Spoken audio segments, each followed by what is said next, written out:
So you want to be an online course developer. Get ready to fail because you need to.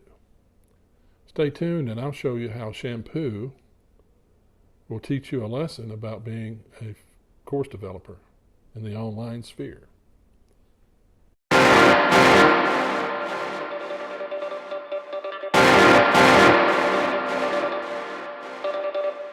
Hi, I'm Dr. Ken Henry, and I help course developers develop outstanding online courses using proven design principles without technical jargon so that they can get their courses developed and on the market. Now let's talk about failure. If you do a perfect course the first time out, you'll be the first person ever to do that. You are going to be embarrassed by your first course. Just take it from somebody who knows and from everybody who's ever done one. But what you're going to do is fail your way to success. Think about this. Michael Jordan was cut from his high school basketball team. Yeah, brilliant coach, huh? But that's the truth. Ted Williams, many of you are too young to know who Ted Williams is, once hit 400 for an entire Major League Baseball season. That meant that 6 times out of 10, he failed. But it was considered one of the greatest feats in the history of baseball. Microsoft, now on version 11, Windows 11, started out with DOS. And many of you probably are too young to know what DOS was.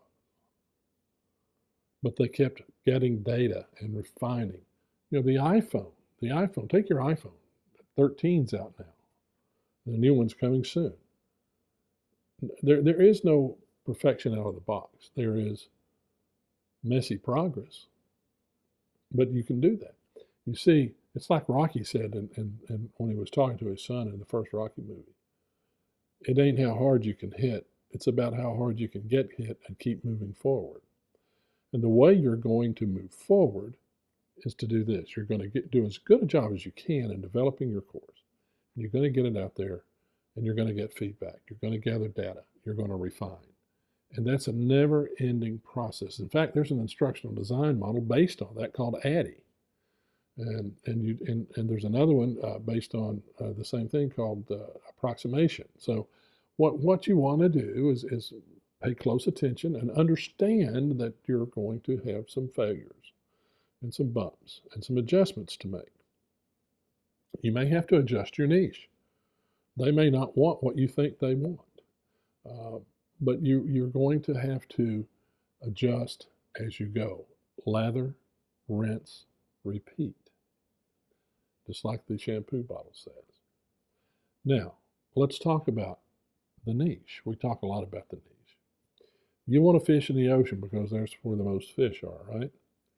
Yeah, that's not a good idea. Let's think about it. My idea is then next, if you're going to come down to the Great Lakes or a lake, still too broad. So you'll come down to a pond, still too broad. And so finally you come down to a small fishing hole along the creek or along the riverbank. That's your niche. Think about it like this. If you're going to, now I use this example a lot, if you're teaching how to hit a baseball, you can't teach all baseball players the same way with the same course, can you? It's that continuum that's out there of potential students and where they are in their journey as a baseball player. So let's say that we decide that we're going to teach T-ball hitters how to hit a baseball. Yeah, they got to learn that. First of all, pick the right bat, how to grip the bat, where to stand, all of those things. You teach that much differently than you would teach a Little League player who's been playing for a few years, or a high school player, or even all the way up to a professional.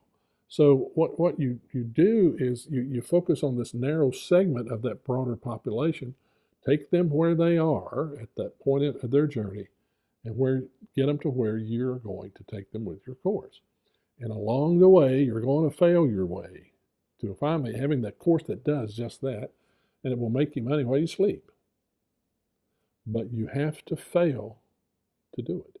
You don't learn a lot from your successes. I've learned that when I was coaching high school and college football. My kids didn't learn a lot from their successes, but we sure Lord learned a lot from our losses, and we tried to keep those to a minimum. Now, going back to the shampoo notion, when you lather, rinse, and repeat, don't quit. Think about this. Michael Jordan was cut from his high school basketball team. Not only did he get cut, he came back and he is what I think and what many think is the greatest basketball player of all time. He's certainly in the conversation.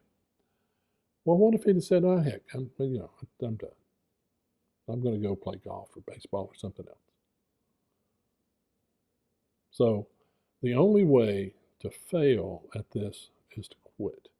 Now, you may have some bumps. You may have to pivot. You may be like that Roomba vacuum cleaner that bumps up against something and turns and pivots. But you will find your way to success if you keep pushing ahead. Now, lather, rinse, repeat.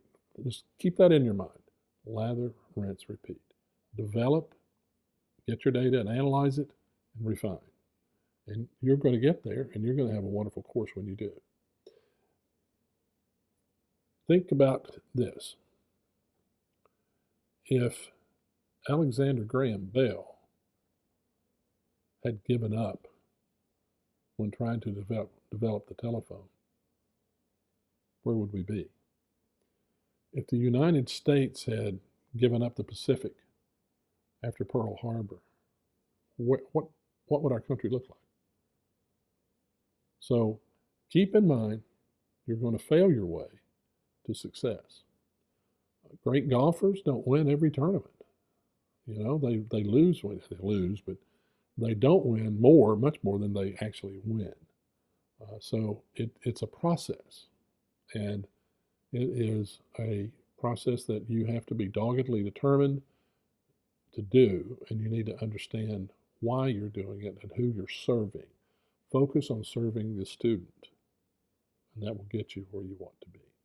Hey, hit the subscribe button and ring that bell to get notifications when we release new videos. We would certainly appreciate you doing that. And hit the like button, and that'll help push this content out to more people who could benefit from it.